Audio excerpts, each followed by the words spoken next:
Kepada Allah Subhanahu Wa Taala atas kurniaan Allah yang telah memberikan kita kesempatan waktu untuk bersama kita membaca zikrullah Subhanahu Wa Taala, untuk berzikir kepada Allah, untuk membaca Ratibul Attas, dan untuk membaca juga kitab Salafun Salihin, kitab Imam Abdullah bin Ali Al-Haddad, yang mana pada kelas yang lalu telah pun kita sedikit sebanyak menceritakan tentang sirah kehidupan beliau, Imam Umar bin Rahman Attas, yang kita baca Ratibul Attasnya beliau, dan juga Imam Abdullah bin Ali Al-Haddad, yang mana kita membaca buku buku beliau, yang kita berharap dan bermohon kepada Allah moga-moga membawa manfaat dan barakah kepada kita semua insyaallah. Amin ya rabbal alamin.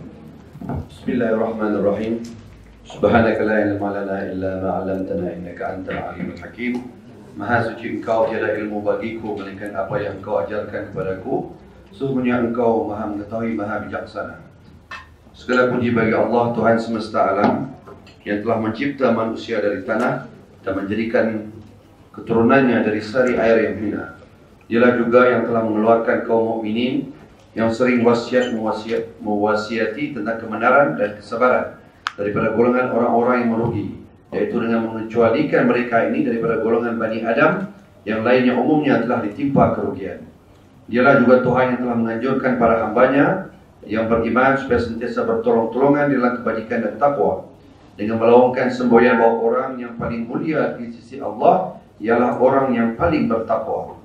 Sesungguhnya dialah Tuhan pelindung terhadap orang-orang yang bertakwa, dan dialah Tuhan yang mencipta jin dan manusia untuk menjemah hanya kepadanya, bukan untuk mengejar dunia dan mengumpul harta bendanya. Malah dia telah pun memperingatkan mereka menerusi lisan Rasulnya yang dipercayai itu dalam sabdanya yang berbunyi, Ma uhiya ilayya an ijtima'il mala wa kul minat tajirin walakin ansabbih bihamdi rabbika wa kul minas sajidin wa'bud rabbaka hatta ya'tikal yaqin. Maksud ayat, aku tidak diutus untuk mengumpul harta kekayaan agar aku menjadi seorang saudagar, akan tetapi aku diperintahkan agar memperbanyak memuji Tuhan supaya aku menjadi seorang yang sentiasa bersujud, dan aku diperintahkan agar menyembah Tuhan hingga tiba keyakinan mati. Surah Al-Hijr ayat 98 hingga 99. Kalau begitu maka kebahagiaan setiap individu Kalau begitu maka kebahagiaan setiap individu dan kesempurnaannya bergantung terus dengan perkara di atas tadi, yang kerananya ia telah dicipta. Oleh itu hendaklah ia bersungguh-sungguh menunaikannya dan melapangkan diri untuk mengerjakannya, yaitu dengan memutuskan segala yang dilarang dari kebatilan orang-orang yang bodoh dan terpedaya, serta penyelewengan orang-orang yang tolol dan perosak. Salam sejahtera ke atas junjungan kita Nabi Muhammad SAW, penghulu dari sekalian para rasul dan penutup dari sekalian para nabi yang diutus oleh Allah sebagai rahmat untuk alam semesta. Salam sejahtera juga ke atas keluarganya, para sahabatnya dan sekalian pengikutnya dengan diiringi penuh kebaikan hingga ke hari kiamat. Amma ba'd. Sesungguhnya pokok segala kebajikan dan akar umbinya ialah takwa kepada Allah Subhanahu Wa Taala secara lahir dan batin, sama ada di dalam ghaib maupun di alam terang. Penghuraian mengenai takwa. Takwa juga adalah satu-satunya jalan perintis yang akan menyebabkan seseorang itu memperoleh kebaikan dunia dan akhirat. Lantaran pentingnya takwa dalam agama serta nilainya yang begitu besar dalam pandangan para ulama yang utama, maka mereka telah pun berpenat menyiapkan berbagai pidato, nasihat dan pesanan mengenai perkara takwa. Dan oleh kerana takwa itu sudah mencakup segala urusan kebajikan, maka dihukumkan wasiat yang diwajibkan dalam khutbah Jumaat memadai dengan hanya menyebutkan takwa kepada Allah Subhanahu Wa Taala sahaja. Dalam kebanyakan hal juga, sering para ulama yang terulung memakai takwa kepada Allah sebagai pesanan kepada sesiapa yang datang memohon pesanan daripada mereka. Takwa juga merupakan suatu wasiat Allah Subhanahu Wa Taala untuk orang-orang yang terdahulu dan orang-orang yang terkemudian. Allah telah berfirman dalam kitabnya, وَلَقَدْ وَصَّيْنَا الَّذِينَ أُوتُوا الْكِتَابَ مِنْ قَبْلِكُمْ وَإِيَّاكُمْ أَنِ اتَّقُوا اللَّهَ. Surah An-Nisa ayat 131. Dan kami telah perintahkan kepada orang-orang yang diberikan kitab sebelum kamu dan juga kepada kamu supaya bertakwa, patuh kepada Allah Subhanahu Wa Taala. Di dalam perintahnya supaya bertakwa, Allah telah berfirman pula, Ya ayuhan nasu ittaqu rabbakum alladhi khalaqakum min nafsin wahidah. Wahai manusia, bertakwalah kamu kepada Tuhanmu yang telah mencipta kamu dari diri yang satu. Surah An-Nisa ayat 1. Firman-Nya lagi, Ya ayyuhalladzina amanu ittaqullaha wa qulu qawlan sadida. Wahai orang-orang yang beriman, bertakwalah kamu kepada Allah dan ucapkanlah perkataan yang benar. Surah Al-Ahzab ayat 70. Firman-Nya lagi, Ya ayyuhalladzina amanu ittaqullaha haqqa tuqatih. Wahai orang-orang yang beriman, bertakwalah kamu kepada Allah sesungguh-sungguh takwa. Surah Al-Imran ayat 102. Firman-Nya lagi, fattaqullaha mastata'tum. Bertakwalah kepada Allah sekadar yang termampu olehmu. Surah At-Taghabun ayat 16. Yakni, lapangkanlah dirimu sekadar yang terdaya upaya untuk menumbuhkan diri untuk bertakwa kepada Allah Subhanahu wa taala, sebab Allah Subhanahu wa taala pun telah berfirman, La yukallifullahu nafsan illa ma atah. Tiada Tuhan yang memberatkan sesuatu jiwa melainkan sekadar yang Dia berikan kepadanya. Surah At-Talaq ayat 7. Seterusnya, jika hendak dikira firman-firman yang membicarakan tentang takwa, tentu ada banyak sekali. Allahumma salli wa sallim ala sayyidina Muhammadin miftahi bab rahmatillah adada ma fi ilmillah salatan wa salaman daimaini bidawam mulkillah wa ala alihi wa sahbihi wa wala wa ta'alluma wa ta'lima wa tadhakkura wa tadhkira wa nafa'a wal intifa' wal ifada wal istifada wal hath ala tamassuki kitabillah al aziz wa sunnati rasulih wa du'a lil huda wa dalalata al khair ibtigha wa wajhillahi ta'ala wa ridaihi wa qurbihi wa thawabi subhanahu wa ta'ala. Alhamdulillah, pada kelas yang lalu juga kita telah menyentuh sedikit daripada pendahuluan yang diberitahu oleh Imam Abdullah bin Abdul Haddad, yang mana beliau telah memulakan dengan ayat Al-Quran, Subhanaka la ilma lana illa ma 'allamtana innaka antal alimul hakim. Yang mana ayat ini mengingatkan kepada kita akan kepentingan menyerah kepada Allah Subhanahu wa taala, i'tiraf kepada Allah bahawa kita penuh dengan kekurangan, kita penuh dengan kelemahan, dan Allah Subhanahu wa taala yang maha sempurna. Dengan itu, segala yang diberikan Allah Subhanahu wa taala kepada kita hakikatnya adalah milik Allah Subhanahu wa taala, amanah daripada Allah. Dengan itu orang yang alim tidak boleh mengaku dirinya berilmu, alim. Karena orang yang berilmu bila mana dah mula mengaku dirinya alim, maka dialah orang yang jahil. Orang yang mengaku dirinya ahli syurga, dialah ahli neraka. Karena kita adalah hamba Allah. Sifat hamba ini sifat yang sentiasa menyerah. Segala yang dimilikinya itu adalah milik Tuhannya, milik Allah Subhanahu wa taala. Dengan itu firman Allah ini, saat malaikat diperintah oleh Allah Subhanahu wa taala untuk sujud kepada Nabi Adam alaihi salam, dan mereka para malaikat ingin untuk menjadi khalifah di atas muka bumi, sedangkan Allah telah melantik Nabi Adam alaihi salam, maka saat Allah Subhanahu wa taala memberitahu untuk sujud untuk mereka ini, Nabi Adam dan keturunannya akan mempunyai kemuliaan yang diberikan oleh Allah Subhanahu, khususiyat yang diberikan Allah Subhanahu wa taala, maka mereka para malaikat berkata, Subhanaka la ilma lana. Maha suci Allah Subhanahu wa taala, maha suci Engkau Allah Subhanahu wa taala, kami tidak mengetahui apa-apa kecuali apa yang Engkau telah memberitahu kepada kami, ya Allah. Innaka antal alimul hakim, karena Engkaulah yang maha mengetahui, Engkaulah yang maha mengetahui apa yang terbaik di dalam ciptaan makhlukmu. Dan itu adalah sifat hamba Allah Subhanahu wa ta'ala, contoh daripada malaikat untuk kita semua. Hamba Allah Subhanahu wa ta'ala, bila mana kita mempunyai ilmu ataupun mempunyai harta ataupun mempunyai apa saja pemberian yang diberikan Allah Subhanahu wa ta'ala, kita serah balik kepada Allah. Ya Allah, Engkau yang memberikan amanah ini. Bila orang sentiasa merasai keadaan sebegini, dia akan menjadi hamba yang sejati kepada Allah. Barulah dia boleh beribadah dengan penuh ikhlas, dengan penuh khusyuk kepada Allah Subhanahu wa ta'ala. Seterusnya Imam Abdullah bin Haddad menyebutkan, Alhamdulillahirabbil alamin, dengan segala puji kepada Allah Subhanahu wa ta'ala yang telah mencipta, alladzi khalaqal insana min tin, yang telah menciptakan manusia daripada tanah. Wa ja'ala naslahu min sulalatin min ma'in mahin. Saya baca dalam kitab bahasa Arab, itu dah diterjemah. Jadi kalau ada sedikit perbezaan, tak mengapa. Wa ja'ala naslahu min sulalatin min ma'in mahin, diciptakan Allah Subhanahu wa ta'ala daripada air, yakni air mani. Wa akhrajal mu'minina al-mutawassilina bil haqqi wa sabr min zumratil khasirin. Allah mengeluarkan ataupun menjaga orang-orang yang beriman kepada Allah Subhanahu wa taala, yang mutawasilin, yang saling mewasiati akan kebenaran dan juga kesabaran.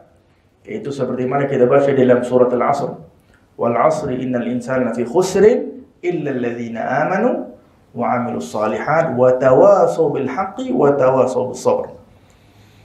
Yaitu semua orang, kata Allah Subhanahu wa taala, berada dalam keadaan rugi.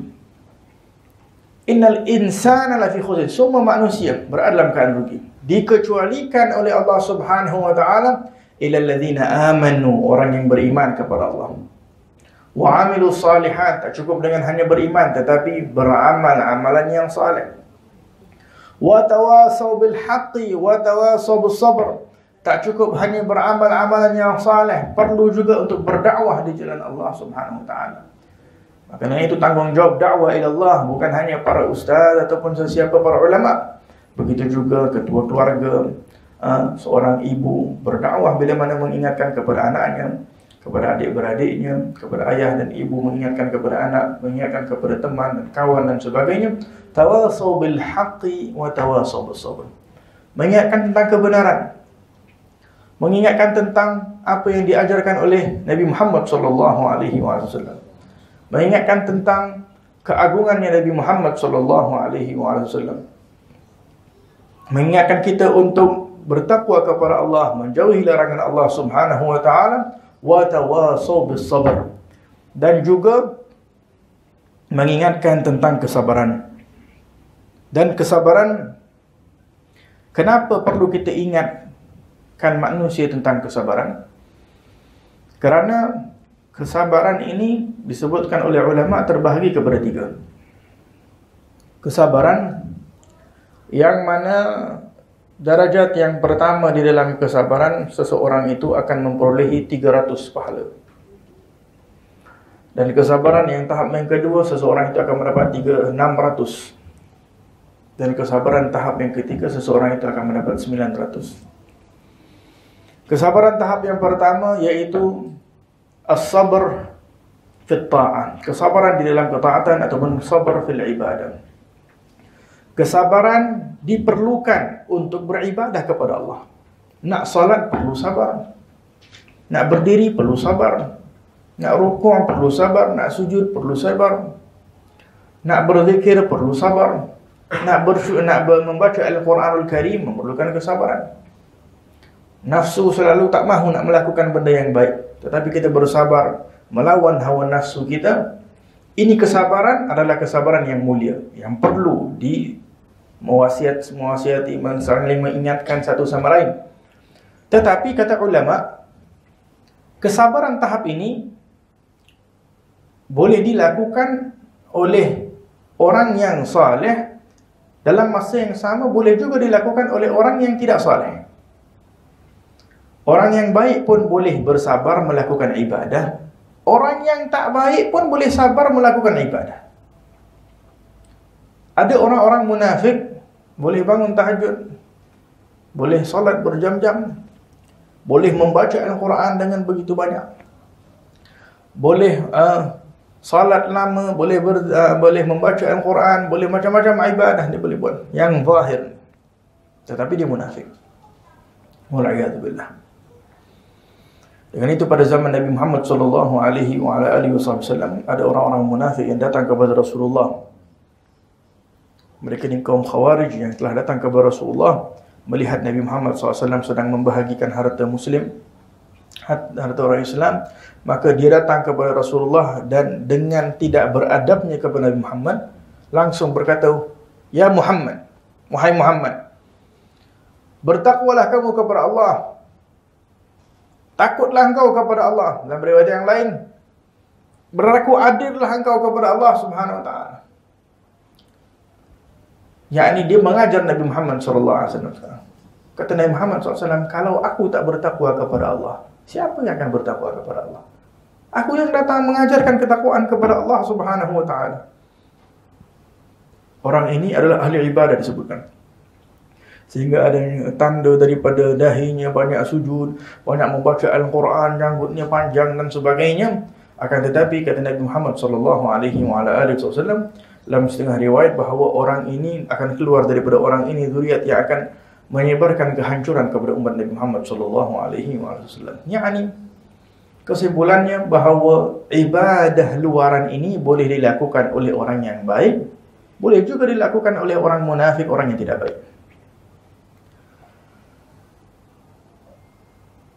Kesabaran tahap yang kedua yang lebih tinggi, yang seseorang itu akan dapat 600 darajat di sisi Allah Subhanahu wa taala. Tafadhal sila. Masuk dalam. Kesabaran tahap yang lebih tinggi 600 darajat di sisi Allah Subhanahu wa taala, yaitu seseorang yang bersabar terhadap kemaksiatan. Dan ini khusus, tidak akan mampu orang boleh bersabar untuk maksiat kecuali orang ini ditulis oleh Allah orang-orang yang jujur di sisi Allah, orang-orang yang sadiq ma Allah Subhanahu wa taala. Hanya orang yang jujur boleh bersabar menahan dirinya untuk tidak melakukan maksiat. Bukan senang.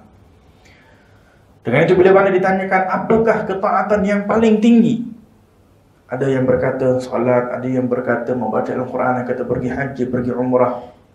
Kata Imam Al-Haramain, Imam Al-Junaid Al-Baghdadi, bahawasanya yang paling tinggi sekali adalah menahan diri untuk tidak melakukan kemaksiatan. Ini paling tinggi. Bersabar, tahan, tidak mahu melakukan maksiat, ini yang paling susah. Ini yang tinggi darajat di sisi Allah Subhanahu wa taala. Lidah mudah untuk mengutuk, mengumpat, gosip ke, nak bercakap belakang ke, nak bohong, nak berdusta, mudah. Nak menahan lidah untuk tidak berkata dusta, untuk tidak berkata perkataan yang haram dan sebagainya, berat. Begitu juga dengan seluruh maksiat yang lain, yang mana tidak akan mampu untuk menahan diri meninggalkan kemaksiatan kecuali orang-orang yang di dalam hatinya percaya Allah memandang kepadanya.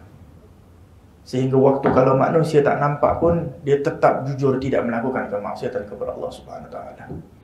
Dengan itu, hanya orang yang boleh meninggalkan maksiat, bersabar untuk meninggalkan maksiat adalah orang yang jujur. Karena kalau kita depan orang, kadang ada orang bila mana beribadah, bila orang tengok dia semakin lagi beribadah, lebih semangat lagi dia beribadah.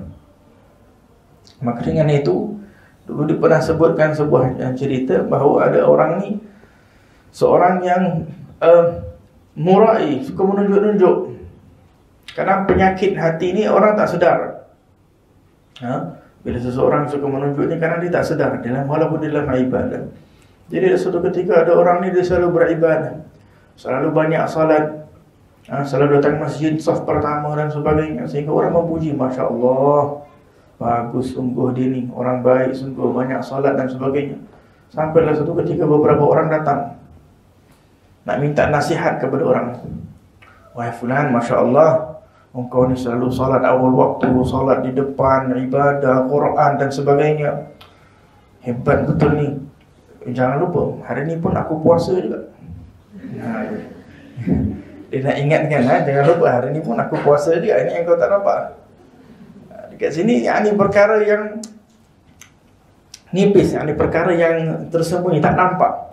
Tetapi ini adalah penyakit hati yang bahaya.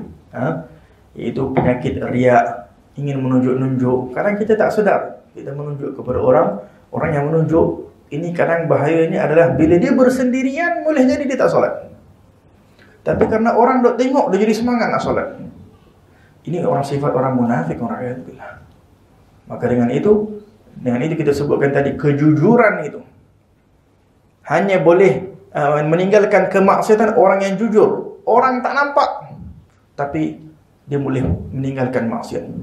Orang tak nampak, dia boleh taat kepada Allah Subhanahu wa taala. Maka dengan itu kesabaran yang kedua yang lebih tinggi, yaitu kesabaran terhadap kemaksiatan.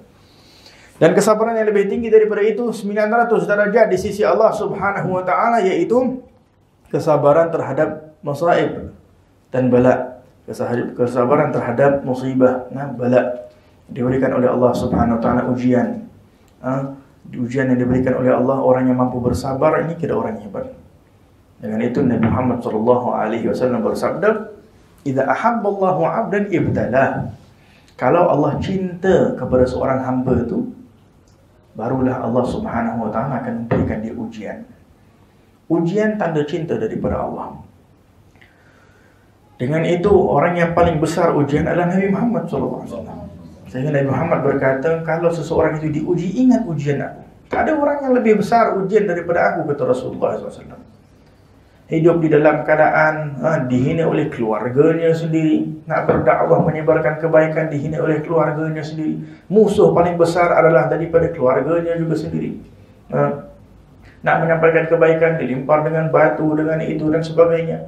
Orang-orang yang disayangi oleh Rasulullah SAW meninggal dalam keadaan Nabi masih memerlukan dan sebagainya. Ujian yang diberikan oleh Allah begitu besar kepada Muhammad SAW. Sehingga kalau kita diuji oleh Allah, kita kalau dah biasa membaca sirah Nabi, kita akan tenang. Kita akan mampu bersabar. Apa ujian yang tidak diuji oleh Allah? Meninggal anak Nabi Muhammad, anaknya meninggal dunia waktu masih kecil. Begitu banyak keadaan yang diuji oleh Allah Subhanahu wa taala kepada Rasulullah sallallahu alaihi wasallam. Dengan itu suatu ketika disebutkan di dalam kitab Ibnu Qayyim, kitab Ruh, ada seseorang ziarah kepada kawasan perkuburan dan tertidur sekejap di kuburan dan nampak orang-orang yang berada dalam alam al-barzakh, dalam kubur. Dan ditanya kepada mereka semua ni, siapa yang paling tinggi darjat di antara kalian ni semua? Kata yang paling tinggi darjat di antara kami semua ada satu budak muda. Budak muda, macam mana budak muda ni boleh sampai darjat yang tinggi? Amalannya tak banyak, salatnya tak banyak dan sebagainya, tetapi dia ini diuji oleh Allah dengan begitu banyak ujian, tetapi dia bersabar, redha kepada apa yang diuji oleh Allah Subhanahu wa taala. Dengan itu dia diangkatkan darjat yang sangat tinggi di sisi Allah Subhanahu wa taala. Baik, jadi itu kesabaran terbahagi kepada tiga.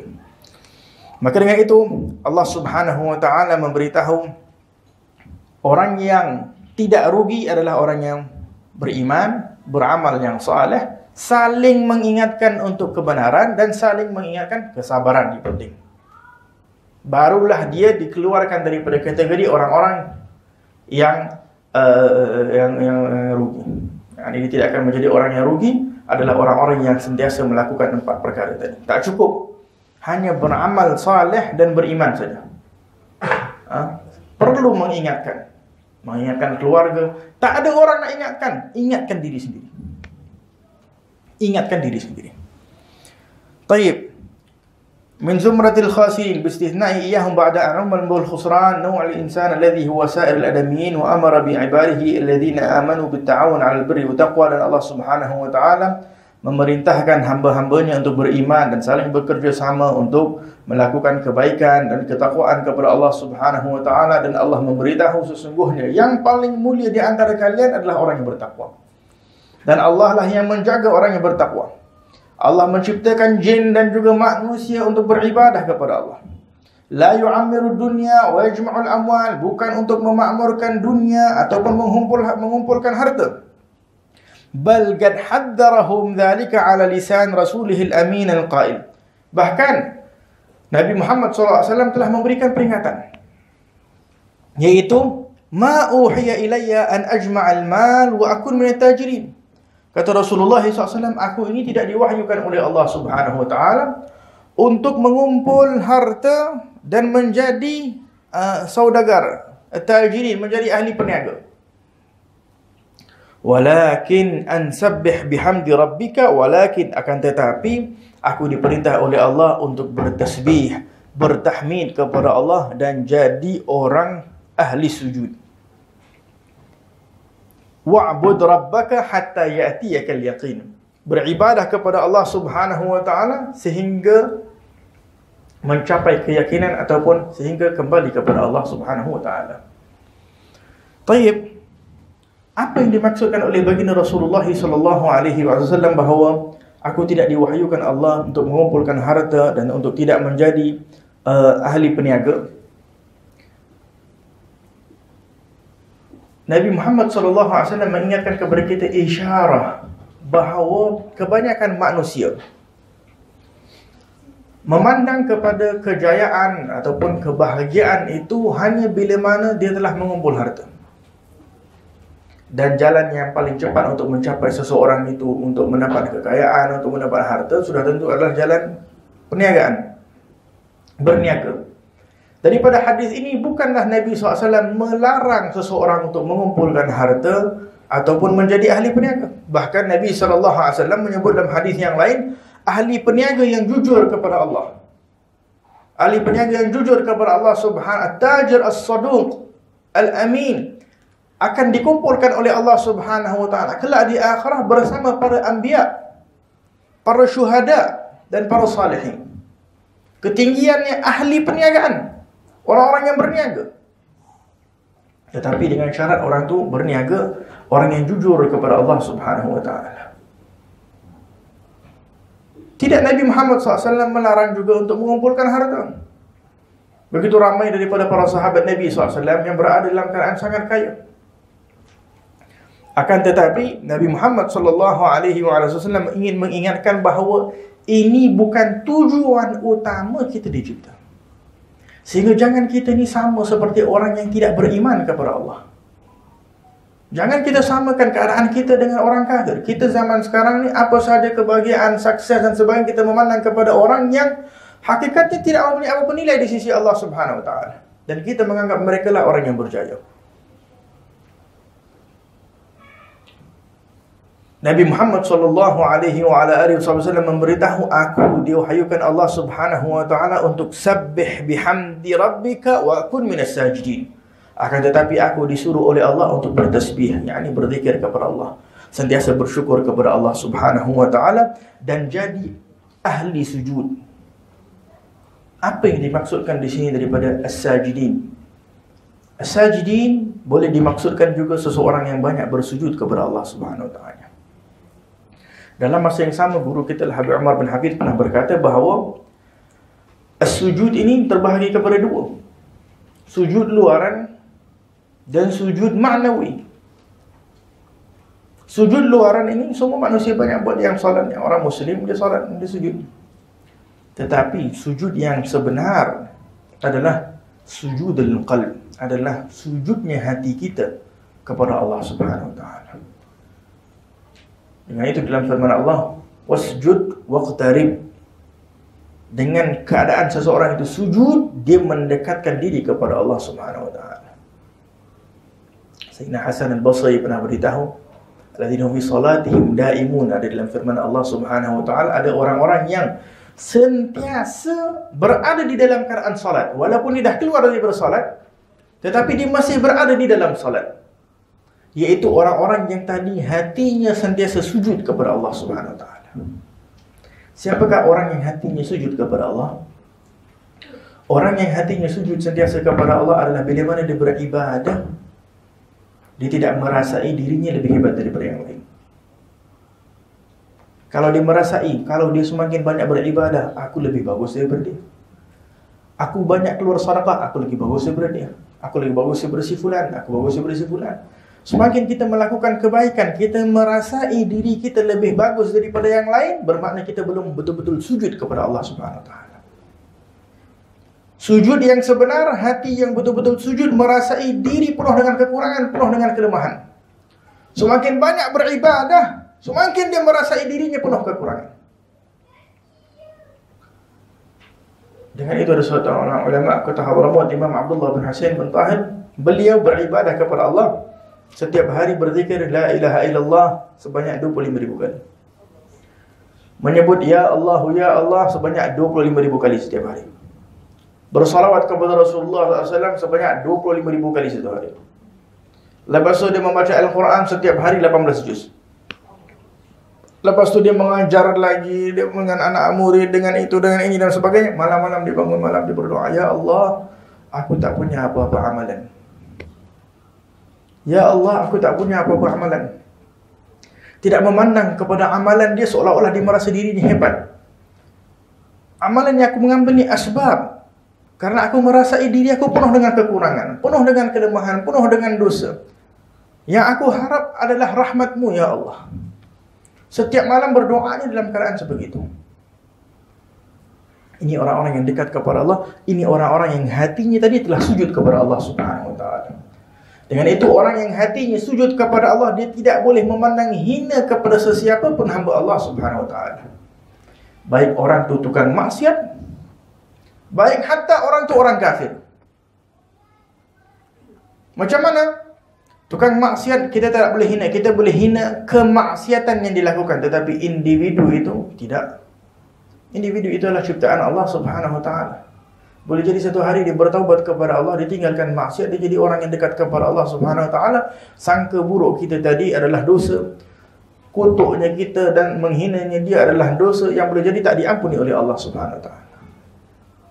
Orang kafir, kita benci kekufuran, tapi kita tak boleh membenci kepada individu orang kafir itu sendiri.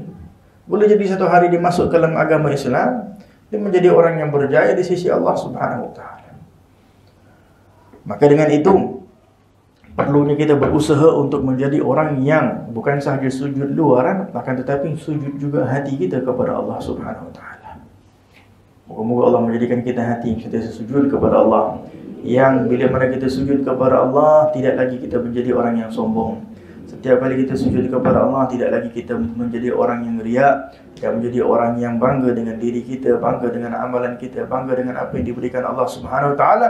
Menjadikan kita insya-Allah hamba yang penuh dengan tawadhu', yang sentiasa merendah diri, yang sentiasa mengagungkan Allah. Amin ya rabbal alamin. Ini sujudnya orang-orang saleh. Dengan itu Imam Malik bin Dinar suatu ketika jalan di kota Basrah di Iraq, orang panggil dia, "Ya Murai, wahai yang suka tunjuk-tunjuk, wahai yang suka menunjuk dengan amalan dia." Ini Malik bin Dinar ni orang saleh, banyak melakukan amalan yang saleh. Dia punya niat tak menunjuk-nunjuk, tapi bayangkan bila orang dok kutuk dia, "Woi, yang suka dok menunjuk-nunjuk dengan amalan dan sebagainya." Apa dia berkata? Orang yang tadi sujud dah hati dia kepada Allah, "Engkau orang yang paling kenal aku." Banyak orang ahli Basrah dok puji aku, mereka tak kenal aku. Engkaulah yang kenal nama aku betul. Orang yang saleh, mereka bila mana beramal masih sentiasa merasai diri mereka penuh dengan kekurangan. Yakni mereka takut boleh jadi masih tetap ada riya, masih tetap ada sifat sombong dan sebagainya. Tak terlepas daripada sifat-sifat ini sehingga mereka sentiasa meminta pengampunan kepada Allah Subhanahu Wa Taala, merasai diri mereka penuh dengan kekurangan. Maka engkau betul mengenal aku. Orang lain yang duk puji aku ni, dia tak tahu aku siapa. Sedangkan Malik bin Dinar adalah orang yang saleh, yang jauh daripada kemaksiatan. Ini adalah contoh bagaimana keadaannya orang yang saleh, yang hati mereka dah sujud kepada Allah Subhanahu Wa Taala. Maka dengan itu, di dalam hadis Nabi SAW yang kita baca ini, "Wa'bud rabbaka hatta ya'tiyakal yaqin," dan beribadahlah kepada Tuhan kamu sehinggalah mencapai keyakinan ataupun kematian. Al-yaqin di sini maksudnya adalah kematian. Yakni beribadah sampai kita kembali kepada Allah.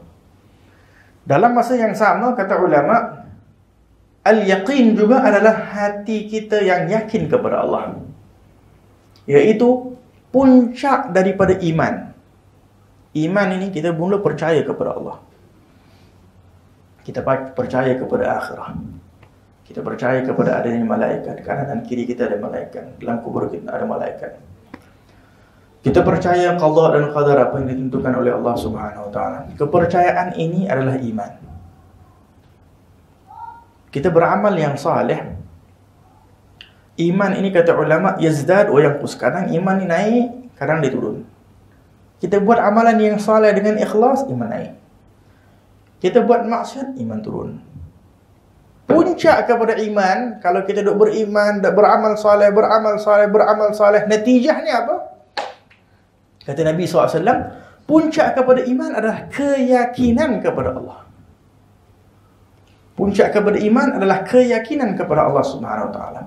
Orang yang yakin kepada Allah adalah orang yang jauh daripada kemaksiatan. Orang yang yakin kepada Allah Subhanahu Wa Taala, orang inilah orang yang bahagia di dunia dan akhirat. Dengan itu Sayyidina Ali bin Abi Thalib berkata, "Kalaulah hijab terbuka, aku boleh nampak depan mata aku syurga dan juga neraka, tak bertambah sedikit pun keyakinan dalam hati aku, karena di dunia ini aku dah yakin penuh." Kita pasal tak pernah nampak neraka, dengan itu kita masih berani buat maksiat. Kita tak pernah nampak syurga Allah, dengan itu kita tak ada semangat nak melakukan ketaatan. Kita tidak pernah nampak apa yang ada dalam keadaan kubur dan sebagainya, dengan itu kita tidak melakukan. semangat untuk beribadah dan sebagainya. Akan tetapi subhanallah, yakni Allah Subhanahu wa taala mengurniakan kepada kita umat Nabi Muhammad sallallahu alaihi wasallam sebuah pemberian, yaitu walaupun perkara yang ghaib yang kita beriman, tetapi masih dibuka pintu ruang untuk kita masih boleh masuk melaluinya, yaitu hubungan kita dengan Nabi Muhammad sallallahu alaihi wasallam. Hubungan kita dengan Nabi Muhammad sallallahu alaihi wasallam ini sesuatu benda yang paling spesial, yaitu Rasulullah sallallahu alaihi wasallam. I'tiqad kita para ahli sunnah wal jamaah, beliau ini walaupun dah kembali kepada Allah, kita masih boleh connect, masih boleh menghubung hati kita dengan Rasulullah. Kalau begitu, kenapa buat apa kita duk pergi umrah, ada yang duk pergi umrah, pergi ziarah Madinah dan sebagainya. Sedangkan Nabi SAW sebut dalam hadis bahawa barang siapa yang pergi umrah, pergi Madinah, tak ziarah kepada kubur aku, maka dia ni dah jafani, seolah-olah macam tak peduli kepada aku. Sayyidina Bilal ibn Rabah, Bilalnya Rasulullah SAW. Bila Rasulullah SAW kembali kepada Allah Subhanahu wa taala, Bilal dah tak sanggup nak duduk di kota Madinah. Pasal semua keadaan mengingatkan dia kepada Rasulullah SAW. Jadi mereka ni orang yang sangat cinta kepada Rasulullah, yang yakni tak boleh hidup tanpa Rasulullah. Dan kecintaan kepada Rasulullah adalah merupakan sebab kita beriman. Yakni orang yang tak cinta kepada Rasulullah, dia tidak akan boleh menjadi orang yang beriman. Orang nak beriman, nak jadi orang yang sempurna imannya, dia kena wajib cinta Rasulullah SAW. Dan kecintaan kepada Rasulullah ni kena tinggi betul. Dia tidak ada istilah kita cinta Allah dulu, lepas tu baru Rasulullah, tak. Dia kena cinta sama-sama, Allah dan Rasulullah SAW. Barulah bertambah imannya kepada Allah Subhanahu wa taala. Maka Sayyidina Bilal bin Rabah bila dah tak sanggup nak duduk di kota Madinah, maka dia pun jalan pergi ke kota Syam, tinggal di kota Syam. Dah beberapa lama duduk dekat kota Syam, dia mimpi kepada Rasulullah SAW. Wahai Bilal, wa ma hadzal jafa? Yani, berapa lama engkau tak pernah datang? Seolah-olah hubungan kita ni tak ada apa-apa lagi dah, semenjak aku dah kembali kepada Allah. Ini dah meninggal ni. Tapi dibukakan ruang ghaib tadi melalui mimpi orang yang jujur kepada Allah Subhanahu wa taala. Tak mahu kedatang ziarah aku, Nabi dah meninggal. Bangun dia Sayyidina Bilal bin Rabah daripada mimpi, daripada tidurnya, menangis dan langsung disiapkan barang menuju daripada Syam, yang daripada kota Syria menuju pergi kepada kota Madinah. Pergilah ziarah kepada kota Madinah kepada Rasulullah SAW, berziarah. Sebutkan dalam riwayat Sayyidina Bilal bin Rabah pergi ke depan makamnya Rasulullah, menangis di depan makam, menangis di depan makam, menangis di depan makam. Dibukakan pemberian oleh Allah mimpi kepada Rasulullah SAW, isyarah kepada kita bahawa kita masih mempunyai kesempatan di dalam kehidupan kita, walaupun kita tak pernah berjumpa dengan Rasulullah, untuk mempunyai hati yang cinta dan rindu kepada Rasulullah. Dan tidak jauh kalau orang tu jujur di dalam kecintaan, akan dikurniakan Allah mimpi kepada Rasulullah SAW. Dan mimpi Rasulullah adalah hak. Kata Rasulullah SAW, mimpi kepada Rasulullah adalah benda yang benar. Karena syaitan tak boleh nak menyerupai Rasulullah SAW dalam mimpi. Tetapi syarat orang yang nak mimpi Rasulullah adalah orang yang jujur. Karena mimpi ini, kata ulama, semua orang boleh mimpi. Tetapi mimpi yang benar bergantung kepada orang tu tadi. Orang yang jujur akan mimpinya menjadi mimpi yang benar. Orang yang tak jujur, mimpinya mimpi benda-benda yang tak ada manfaat, nafsu dan sebagainya, benda-benda yang. Maka dengan itu Sayyidina Bilal bin Rabah mimpi kepada Rasulullah, pergilah ke kota Madinah, menangis di depan makam Nabi SAW. Dan panjanglah ceritanya, beliau akhirnya diminta untuk azan, akhirnya tak sanggup nak azan. Orang Madinah semua keluar. Madinah disebutkan dalam riwayat, menangis satu Madinah mendengar azannya Bilal bin Rabah. Saat menyebut asyhadu anna Muhammadar Rasulullah, tak sanggup nak sambung lagi dah azan. Terlalu cinta kepada Rasulullah, sebut nama Nabi Muhammad saja, dia ingat terus, terbayang, aku dulu duk panggil Nabi Muhammad pergi masjid dan solat dan sebagainya. Dah tak sanggup. Dia azan sampai asyhadu anna Muhammadar Rasulullah, dia berhenti. Dia cakap, aku dah tak sanggup lagi dah. Ini cinta orang yang jujur kepada Rasulullah SAW, yang kita bermohon moga-moga dikurniakan kita hati yang jujur, cinta kepada Rasulullah SAW. digunakan setiap dari kita insya-Allah untuk dapat berjumpa dengan Rasulullah, untuk dapat mimpi kepada Rasulullah SAW, dikumpulkan kelak kita bersama Rasulullah SAW. Amin ya Rabbal. Ini kebahagiaan yang sebenar. Kebahagiaan yang sebenar adalah seseorang yang hidup di dunia hatinya bersama Rasulullah SAW. Hatinya sentiasa terbayang dekat dengan Rasulullah. Dalam hadis Nabi Muhammad SAW, "Ma min musallimin yusallimu alayya", tidak ada seseorang yang menyampaikan aku salam kecuali Allah akan kembalikan ruh aku untuk menjawab salamnya. Hadis yang sahih. Bukankah ini pintu ghaib yang dibuka oleh Allah Subhanahu wa taala untuk kita? Balik tadi kepada apa? Kepercayaan dan keyakinan kita. Bahkan dalam salat kita diwajibkan kita untuk menyebut assalamu alayka ayyuhan nabiyyu wa rahmatullahi wa barakatuh. Kalau Nabi SAW sudah kembali kepada Allah, dah meninggal, dah tak ada kaitan lagi dah, maka di dalam solat kita akan sebut assalamu alaihi, salam kepada dia. Assalamu alayka, yakni seolah-olah seseorang yang hidup di depan kita. Dengan itu bila mana kita sebut assalamu alayka di dalam salat kita, every day kita boleh ingatkan hati kita kepada Rasulullah SAW. Saat kita sebut assalamu alayka tu, kita bayangkan dalam hati kita, kita sedang menyampaikan salam kepada Rasulullah, dan Rasulullah sedang mendengar salam kita, dan Rasulullah menjawab salam kita.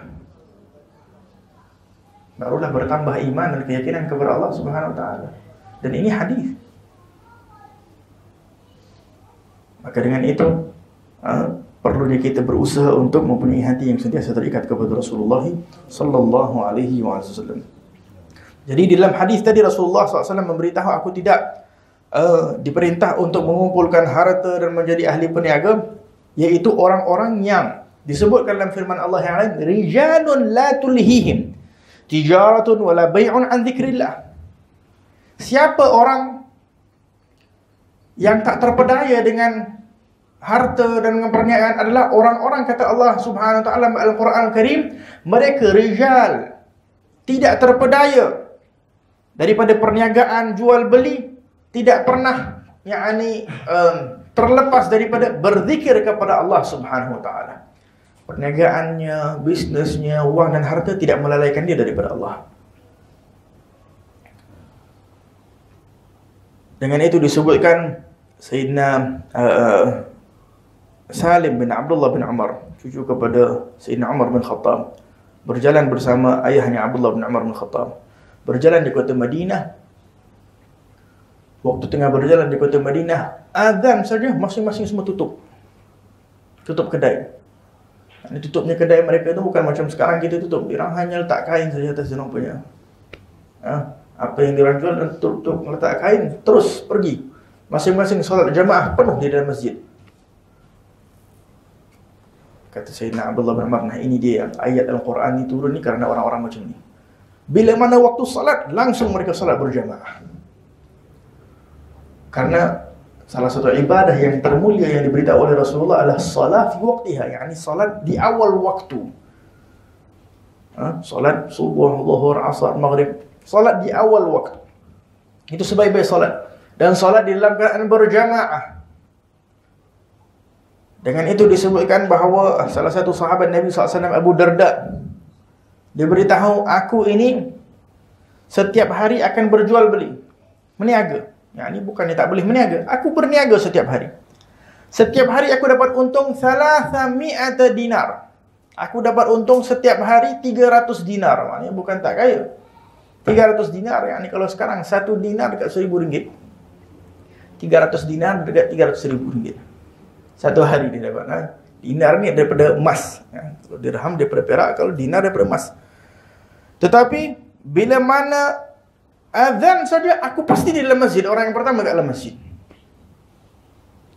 Dan tidaklah aku ini nak menunjuk dengan harta aku dan sebagainya, dan bukannya aku kata perniagaan ini adalah benda yang haram, akan tetapi aku ingin menjadi orang-orang yang diberitahu oleh Allah adanya orang-orang yang perniagaannya tidak melalaikan dia daripada Allah Subhanahu wa taala. Jadi dia berniaga tetapi dia tidak mahu menjadi orang yang lalai karena perniagaannya, lalai karena hartanya. Maka dengan itu diberitahu oleh Allah Subhanahu wa taala begitu banyak dalam firman Allah Subhanahu wa taala, ya ayyuhallazina amanu, wahai orang-orang yang beriman, jaga-jaga. Jangan sampai harta kamu, keluarga kamu, anak kamu dan sebagainya melalaikan engkau daripada Allah. Benda yang paling berharga, kadang harta kita, keluarga kita yang paling berharga. Jangan sampai hatta keluarga kita pun melalaikan kita daripada Allah Subhanahu wa taala. Tujuan utama adalah Allah.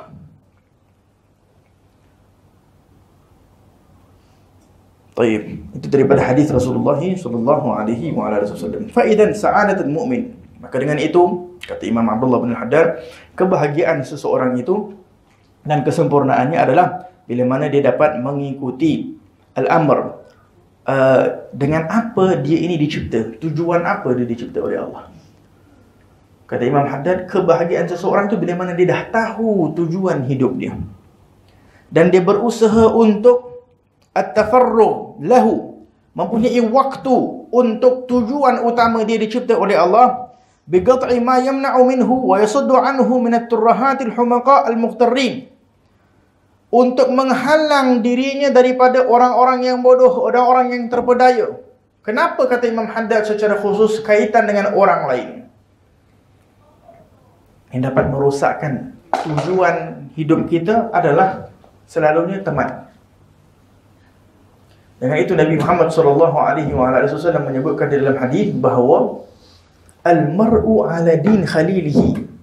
Seseorang itu bergantung, agama dia itu bergantung kepada teman duduknya siapa.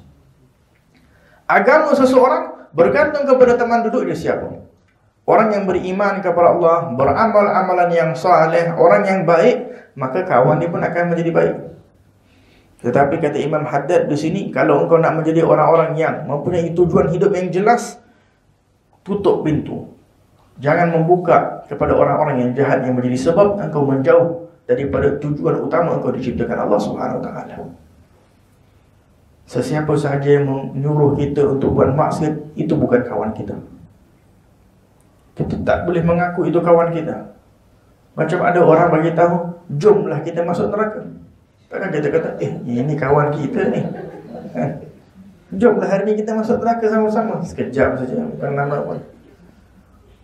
Tak makbul kalau orang itu adalah orang yang mempunyai tujuan yang jelas dalam hidup. Dia mengetahui setiap kawan dia yang menyuruh dia buat maksiat, itu bermakna musuh, bukan lagi teman.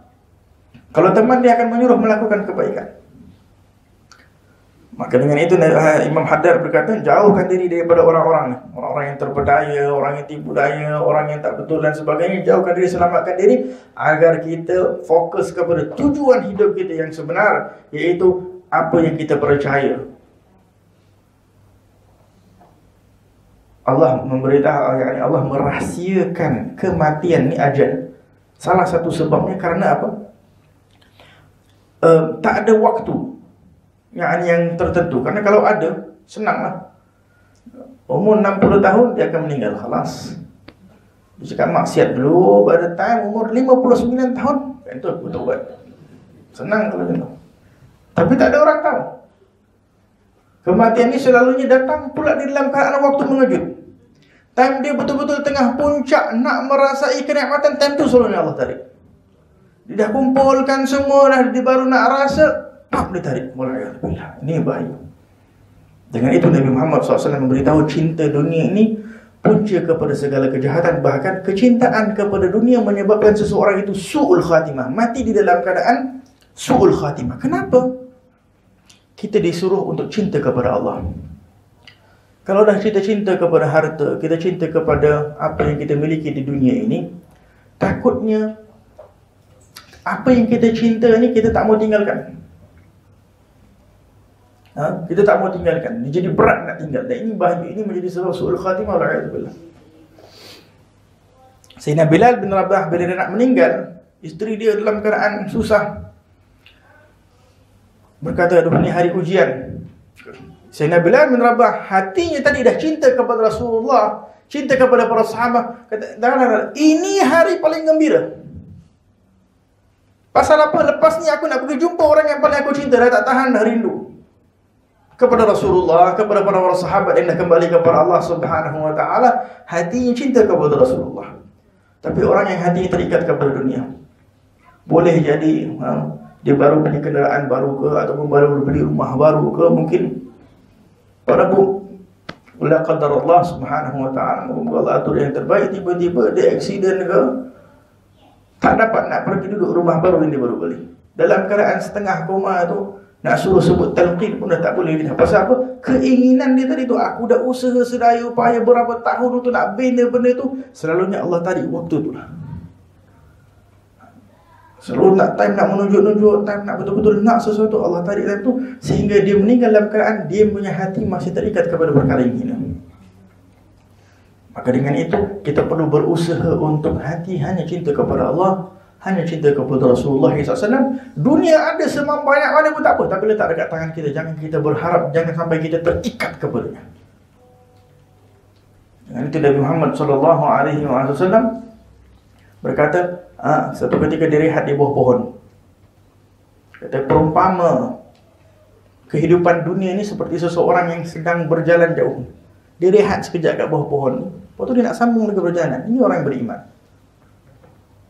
Orang kafir tak, dia fikir hidup dunia saja. Tapi orang yang beriman, perjalanan masih jauh. Kita rehat sekejap je dekat dunia ni. Jadi kalau kita, orang yang jahil lah, orang yang duduk dekat dunia ni, dia kumpul, dia fikir, dia itu, dia ini dan sebagainya. Dia tak fikir langsung bahawa dia akan pergi kepada tempat yang lebih jauh, yang lebih kekal, yang lebih abadi.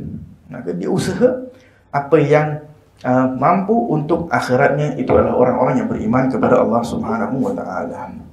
Sedikit lagi insyaAllah. Amma ba'd fa inna jima'al khair wa malahi. Maka dengan itu, segala kebaikan itu adalah ada pada ketakwaan kepada Allah secara lahir dan batin. Wal ghaibi wa syahadah, perkara yang ghaib, perkara yang nyata. Wa taqwa hiya al-khislah allati tajma'u li sahibiha khair ad-dunya wal akhirah. Hanya ketakwaan yang akan menjadikan kebaikan dunia dan akhirat bagi seseorang. Dan wali'idhami mawdi'aha min ad-din, agama sangat mementingkan ketakwaan kepada Allah Subhanahu wa ta'ala. Dengan itu para ulama mengingatkan kita setiap kali khutbah Jumaat, salah satu rukun untuk berkhutbah adalah mengingatkan ketakwaan kepada Allah Subhanahu wa ta'ala.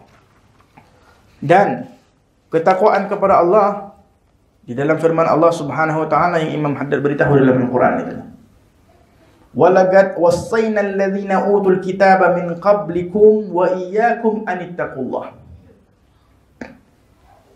Kita dah tahu tujuan hidup kita adalah Allah. Baik, nak sampai kepada tujuan hidup ni, bekal kita apa? Takwa ni yang pertama. Dengan itu turun dalam firman Allah, Allah memberitahu tentang para nabi yang sebelum, semua wasiat yang sama. Berbeza sedikit itu dan ini, tetapi mesejnya sama, untuk takwa kepada Allah Subhanahu wa ta'ala.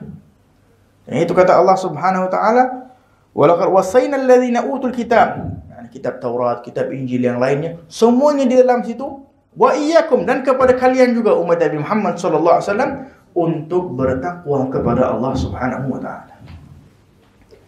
Daripada ayat ini kita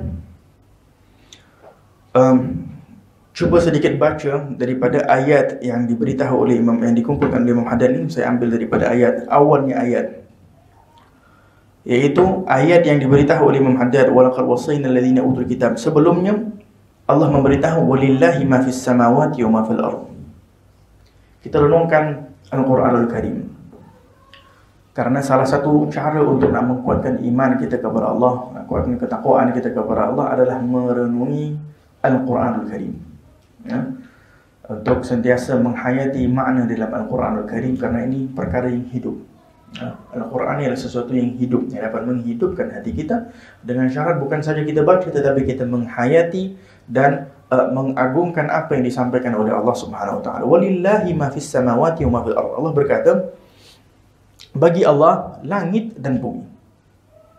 Walaqad wassayna alladhina utul kitaba min qablikum. Allah sengaja memulakan di sisi Allah, yakni bagi Allah langit dan bumi ini kepunyaan Allah. Ini Allah mulakan ayat ini. Nak ingatkan kepada kita, wahai manusia, ingatlah, langit dan bumi ini keseluruhannya milik aku. Walaqad wassayna, dan kami telah memberitahu kepada para nabi yang sebelum ini, yang telah mendapat kitab daripada Taurat dan Injil dan sebagainya, untuk, dan kalian juga para umat Nabi Muhammad, untuk bertakwa kepada Allah Subhanahu wa ta'ala. Wa in takfuru, ingat, pilihan. Ini jadi kita manusia. Diberikan pilihan oleh Allah Subhanahu wa taala. Wa in takfuru, kata Allah, kalau engkau nak kufur kepada Allah, tak mahu bertakwa, tak mahu beriman kepada Allah Subhanahu wa taala, fa inna lillahi ma fis samawati wa fil ardh. Wahai hamba, wahai manusia, engkau nak kufur, tetap bagi aku langit dan bumi dan seisinya, para malaikat, makhluk ni semua kepunyaan aku. Yang tak rugi pun Allah Subhanahu wa taala kalau engkau nak kufur. Yang rugi itu adalah engkau. Bila engkau buat maksiat, engkau yang rugi, bukan aku. Aku inginkan kebaikan untuk kalian. Walillahi ma fis samawati wa ma fil ardh. Wa kana Allahu ghaniyan hamida. Allah Maha Kaya. Tetap setiap makhluk Allah Subhanahu wa taala bersyukur kepada Allah. Sambungan daripada ayat tersebut Allah ulang lagi. Walillahi ma fis samawati wa ma fil ardh. Bagi Allah langit dan juga bumi. Wa kafa billahi wakila. Cukuplah Allah sebagai wakil untuk kita tawakal kepada Allah. Kita yakin kepada Allah Subhanahu wa taala. In yasha' yudhibkum. Kalau Allah kehendak, Allah akan ambil kalian. Yudhibkum. Ayyuhan nas, wahai manusia, wa ya'ti bi akharin wa kana Allahu 'ala dzalika qadira. Jangan main-main, kata Allah. Yang duk buat maksiat, yang buat tak betul, yang buat dosa dan sebagainya. Iya syak, kata Allah, kalau aku ingin, sekejap saja aku akan ambil. Aku datang buat kaum yang baru. Bawa orang yang lebih taat kepada Allah Subhanahu wa taala. Bawa orang yang boleh sujud kepada Allah Subhanahu wa taala. Engkau tak mau sujud, hari ini aku boleh meninggalkan kau. Besok aku bawa orang baru. Dilahirkan anak yang baru. Dan Allah Maha kuasa untuk melakukannya. Allah Maha mampu untuk melakukan keadaan tersebut. Man kana yuridu dunya, man kana yuridu thawab ad-dunya, fa 'inda Allahi thawab ad-dunya wal akhirah wa kana Allahu sami'an basira. Allah beritahu, barang siapa yang inginkan dunia, wahai orang-orang yang hanya inginkan dunia, ketahuilah, kata Allah, di sisi Allah ada dunia, kebaikan dunia dan akhirah. Zaman dahulu, orang-orang jahiliyah apa semua dulu datang ke kota Mekah. Mereka ini dulu beribadah, pusing Kaabah apa semua, tawaf. Tapi mereka berdoa, ya Allah, kurniakan aku harta. Yang mereka minta ni semua harta dunia saja. Dia tak mau fikir bab akhirat apa dah. Hari ni aku nak ibil, nak unta, nak kambing, nak lembu, nak segala macam harta, yang penting harta dunia saja. Jadi Allah ingin mengingatkan kepada kita bahawa tak salah nak minta kepada Allah, tetapi ketahuilah, di sisi Allah ada kebaikan dunia dan juga akhirah. Yakni kita boleh meminta kepada Allah dunia, dan dalam masa yang sama jangan tinggalkan juga akhirah. Semuanya ada pada Allah Subhanahu wa ta'ala.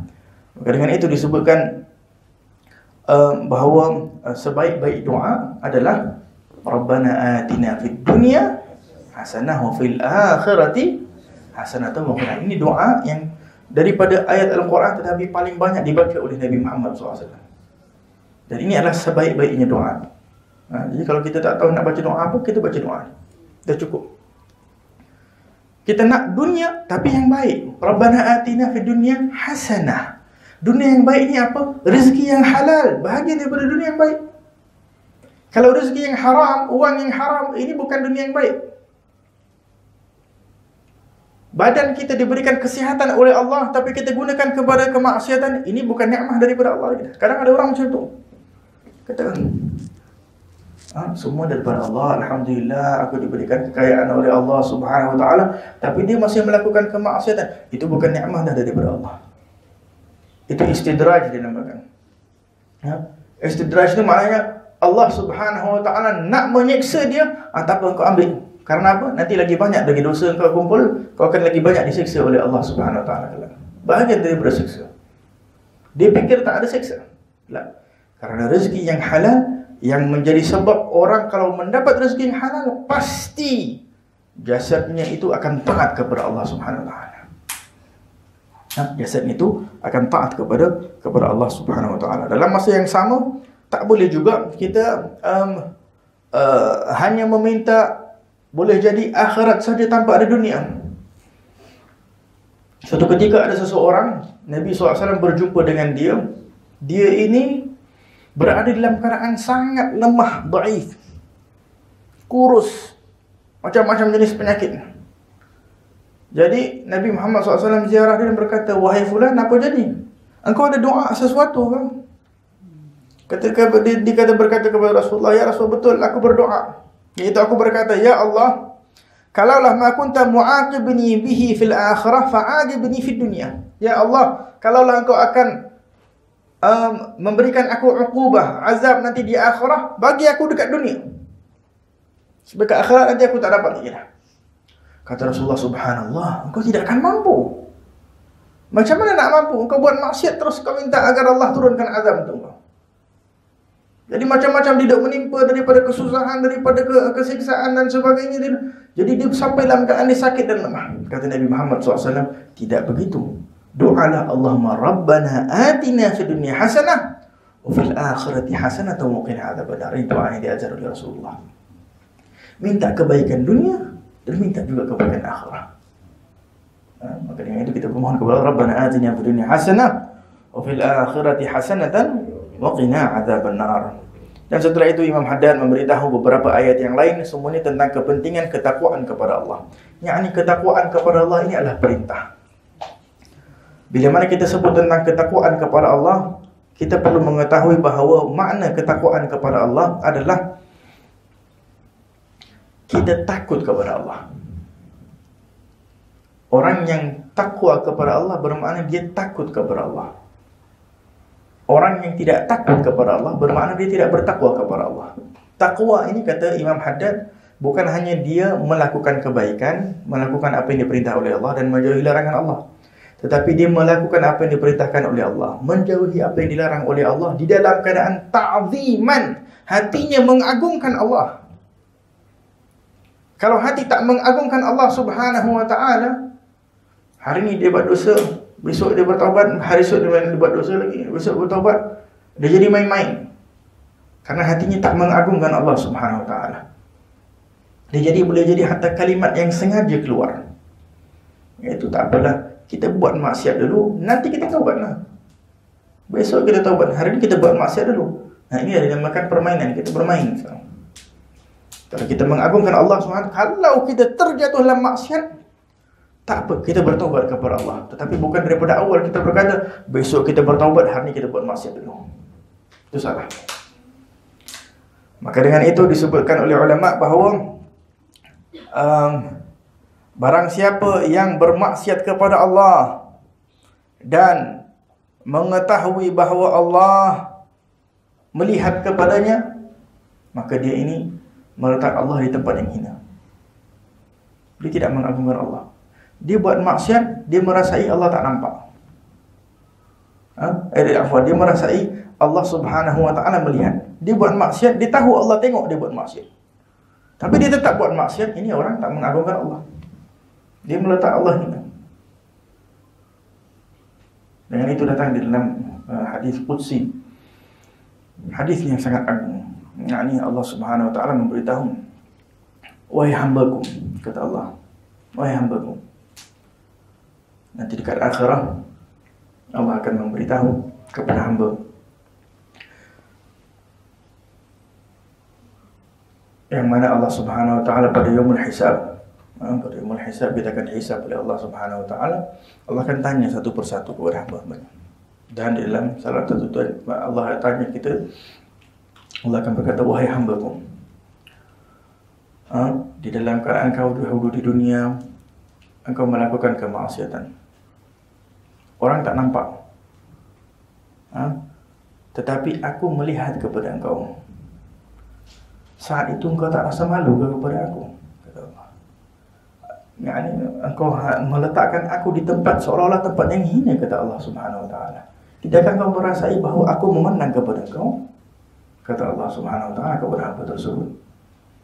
Maka manusia saat itu mendengar apa yang diberitahu Allah, dia berada dalam keadaan sangat takut dan malu kepada Allah Subhanahu wa ta'ala atas segala dosa yang dia telah lakukan. Dengan itu suatu ketika disebutkan ada seorang yang ingin bertaubat kepada Allah. Dia pergi kepada seorang alim ni. Dia takut dia tak dikabulkan lidah taubat dia oleh Allah. Maka Kata dosa aku ni dah banyak sangat, aku tak fikir Allah akan kabulkan doa aku, taubat aku. Dia pergi kepada satu ulama, dosa dah terlalu besar. Sehingga dia berjumpa kepada seorang arif billah. Dia berkata, dosa dia dah buat ni, adakah Allah akan ampunkan dosa aku? Kata Allah akan ampunkan dosa kau. Kalau kau berjujur bertaubat kepada Allah, tak ada dosa yang boleh Allah tak ampunkan. Semua dosa Allah boleh ampunkan kecuali syirik. Baik. Bila dia dengar khabar gembira daripada alim arif tadi itu, dia pun rasa gembira. Dia berkata, alhamdulillah, kalau begitu masih ada harapan. Dia pun gembira. Dia jalan. Dia jalan sekejap, tiba-tiba muka dia pucat berubah. Dia patah balik kepada orang arif tadi. Orang arif tadi pun terkejut tengok, apa pasal patah balik? Apa jadi? Wajah ni dah berubah pucat. Tadi wajah dia gembira kerana merasai taubat dia insya-Allah boleh kabul. Kali kedua dia datang, wajah dia berubah pucat. Dah masuk di dalam ma'rifah yang lebih tinggi. Dah masuk dalam keyakinan yang lebih tinggi kepada Allah Subhanahu Wa Taala. Yang itu pentingnya yakin dan takwa kepada Allah. Dia dah masuk tadi, mula-mula dia duk fikir, boleh masuk syurga ke, boleh masuk neraka. Ni yang dia datang kali kedua, wahai seorang alim, adakah selalu malunya aku kepada Allah Subhanahu Wa Taala sehingga saat dia menyebutkan dalam keadaan dia menjerit memanggil nama Allah, merasai dirinya malu, saat itu juga dia langsung kembali kepada Allah Subhanahu Wa Taala meninggal. Awalnya tadi dia duk fikir syurga neraka, boleh tak Allah ampunkan dosa aku agar aku selamat daripada neraka. Yang kedua ni dah mula kepada tahap yang lebih tinggi, ma'rifah yang lebih tinggi, iaitu hati dia dah mula mempunyai sifat malu kepada Allah Subhanahu Wa Taala. Dengan itu kata Nabi Muhammad SAW, malu ini bahagian daripada iman. Orang yang mempunyai sifat malu ini orang yang beriman. Karena orang yang tak malu, dia buat maksiat secara terbuka pun dia tak perlu. Tapi kalau dia malu, inilah orang yang beriman kepada Allah Subhanahu Wa Taala. Wa man lam yakhafillah wa in kunta ta'sihi wa anta tara annahu la yarak fa anta kafir. Kalau tadi kita bermaksiat kepada Allah, di dalam keadaan kita mengetahui Allah memandang kepada kita, maka kita memandang Allah ni hina. Tapi kalau kita bermaksiat kepada Allah, kita merasai Allah tak pandang kepada kita, kita kafir. Macam mana tu? Kita buat maksiat, kita rasa Allah tak nampak, kita dah kafir dalam keadaan. Maka dengan itu, ketakwaan kepada Allah Subhanahu Wa Taala adalah perintah daripada Allah, yang mana dengannya lah seseorang itu akan mencapai kedudukan yang tinggi di sisi Allah. Dengan itu Allah Subhanahu Wa Taala berkata, wahai orang-orang yang beriman kepada Allah, ittaqu rabbakum alladzi khalaqakum min nafsin wahidah. Bertakwalah kepada Allah kerana engkau telah dicipta daripada satu, iaitu daripada Nabi Adam alaihissalam.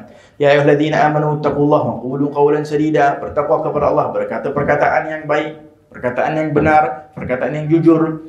Ini bagi orang-orang yang beriman. Kalau yang tadi atas tu, ya ayuhan nas, wahai manusia bertakwa kepada Allah. Kat sini, ya ayyuhalladzina amanu, orang yang beriman bertakwa kepada Allah, berkata perkataan yang baik. Nah, karena perkataan yang baik ini dianjurkan kepada orang-orang yang beriman. Hanya orang yang beriman akan berkata perkataan yang baik. Orang yang tak beriman, perkataannya boleh jadi masih tak baik. Ya ayyuhalladzina amanu taqullaha haqqa tuqatih fattaqullaha mastata'tum la yukallifullahu nafsan illa ma ataha. Bertakwa dengan Allah kepada Allah dengan ketakwaan yang sebenar. Ayat ini bila turun, manusia, para sahabat beralih bukan takut. Yang ini betul-betul nak kena takwa, jangan sampai sedikit pun melakukan kemaksiatan, kesalahan dan sebagainya, masing-masing takut. Maka turunlah ayat yang fattaqullaha mastata'tum, bertakwalah kepada Allah yang semampunya. Nasakh daripada ayat yang tadi, agar manusia tetap bertakwa kepada Allah tetapi mengikut kemampuan. Mengikut kemampuan yakni apa? Slow-slow, sedikit demi sedikit. Bila dia nak bertakwa kepada Allah Subhanahu Wa Taala, iman kita tak sama dengan imannya para sahabat. Sayyidina Abu Bakar As-Siddiq, bila mana datang tentang Rasulullah suruh keluarkan sedekah, semua harta dia keluarkan. Tinggal apa? Tinggal keluarga saja. Sayyidina Umar keluarkan sedikit, masih ada lagi untuk keluarga. Berbeza. Dengan itu kita bila mana keluarkan sedekah, kita ikut kemampuan. Kalau ada RM10, kita hanya ada RM10, kita boleh keluarkan semua RM10. Nah, ini iman yang hebat. Kalau kita tak mampu, jangan sampai kita tinggalkan semua. Keluarkan kemampuan mengikut mastata'tum, kemampuan kita. Keluarkan RM7. Tak mampu merasa, baik RM5. Tak mampu juga, RM1 pun tak apa. Membina sedikit demi sedikit ketakwaan kepada Allah Subhanahu wa taala. Dengan itu kita bermohon kepada Allah, moga-moga Allah menjadikan kita orang yang bertakwa kepada Allah, menjadikan kita orang yang beriman kepada Allah Subhanahu wa taala. Kita angkat tangan dan berdoa kepada Allah, meminta dan berharap kepada Allah, moga-moga kehadiran kita dalam majlis yang mulia ini insyaallah dijadikan asbab kita bertakwa kepada Allah Subhanahu wa taala, dijadikan hati kita hanya cinta kepada Allah, dijadikan hati kita dan keluarga kita dan hadirin hadirat yang bersama dengan kita, para muslimin dan muslimat insyaallah menjadi hati yang sentiasa cinta kepada Allah Subhanahu wa taala, cinta kepada Rasulullah sallallahu alaihi wasallam, rindu kepada Allah dan rindu kepada baginda Rasulullah sallallahu alaihi wasallam. Dikumpulkan kita kelak bersama baginda Rasulullah berahmatika ya arhamar rahimin, ya arhamar rahimin, ya arhamar rahimin, ya Allah. Kita angkat tangan dan berdoa meminta kepada Allah Subhanahu wa taala, moga-moga kita menjadi orang yang benar-benar bertakwa kepada Allah, yang yakin kepada Allah, yang percaya kepada Allah. Jauhkan daripada hati kami ya Allah keraguan kepadamu ya arhamar rahimin. Ya Allah, ya Tuhan kami angkat tangan dan bermohon kepadamu ya Allah, ampunilah segala dosa kami ya Allah, dosa kami dan kedua bapa kami ya Allah, dosa kami yang hadir bersama pada malam ini ya arhamar rahimin. Kepadamu kami meminta, kepadamu kami berharap, kepadamu ya Allah kami berharap berahmatika ya arhamar rahimin. Janganlah kau jadikan kami ya Allah orang-orang yang rugi ya Allah. Janganlah kau jadikan kami orang-orang yang rugi ya Allah. Janganlah kau jadikan kami orang-orang yang rugi ya Allah, yang hidupnya penuh dengan sia-sia ya arhamar rahimin. Jadikanlah kami orang yang bermanfaat ya Allah, bermanfaat untuk umat Nabi Muhammad sallallahu alaihi wasallam, bermanfaat untuk baginda Rasulullah sallallahu alaihi wasallam. Berahmatika ya arhamar rahimin. Ya Allah kami bermohon kepadamu ya Allah, kumpulkan kami kelak bersama Nabi Muhammad sallallahu alaihi wasallam. Ampuni segala dosa kami ya Allah, kurniakan kami kepada taubat dan nasuha ya Allah, taubat yang jujur kepadamu berahmatika ya arhamar rahimin. Allahumma ighfir lana wa'fu 'an dhunubina wa rahmatuka arja'na min a'malina. Allahumma inna nas'aluka ya akramal akramin bi jahi habibika sayyidina Muhammadin sallallahu alaihi wa ala alihi wa sahbihi wasallam an taqbalana ala ma fina min dha'fin ya arhamar rahimin wa akhrij min qulubina ya Allah min jami'il amrad al-qulub wa saqam berahmatika ya arhamar rahimin. Allahumma inna nas'aluka bima salaka minhu ya Allah jami' ibadika as-salihin wal awliyaika al-muqarrabin al-mahbubin 'indaka ya arhamar rahimin. La tahrimna ma 'ataytahum ya Allah, la tahrimna ma 'ataytahum, la tahrimna ma 'ataytahum fi khairin wa lutfin wa 'afiyah ya arhamar rahimin. Seperti mana Engkau telah berikan ya Allah kepada orang-orang yang salihin ya Allah, kepada kemuliaan kepada mereka, kecintaan kepada mereka, jangan haramkan ia juga kepada kami ya Allah, kami dan keluarga kami ya arhamar rahimin, ya rahiman masakin, ya hayyu ya qayyum ya Allah. Matikan kami dalam keadaan husnul khatimah, husnul khatimah, husnul khatimah, berada dalam keadaan cinta dan rindu kepada Rasulullah ya arhamar rahimin. Rabbana zalamna anfusana wa illam taghfir lana wa tarhamna lanakunanna minal khasirin. Rabbana la tuzigh qulubana ba'da idh hadaytana wa hab lana min ladunka rahmatan innaka antal wahhab. Rabbana atina fid dunya hasanah wa fil akhirati hasanah wa qina adzaban nar. Birahmatika ya aziz ya ghafar. Wa sallallahu ala sayyidina Muhammadin nabiyil ummi wa ala alihi wa sahbihi baraka wa sallam. Walhamdulillahi rabbil alamin. Bisri asraril Fatihah. Alhamdulillahi rabbil alamin.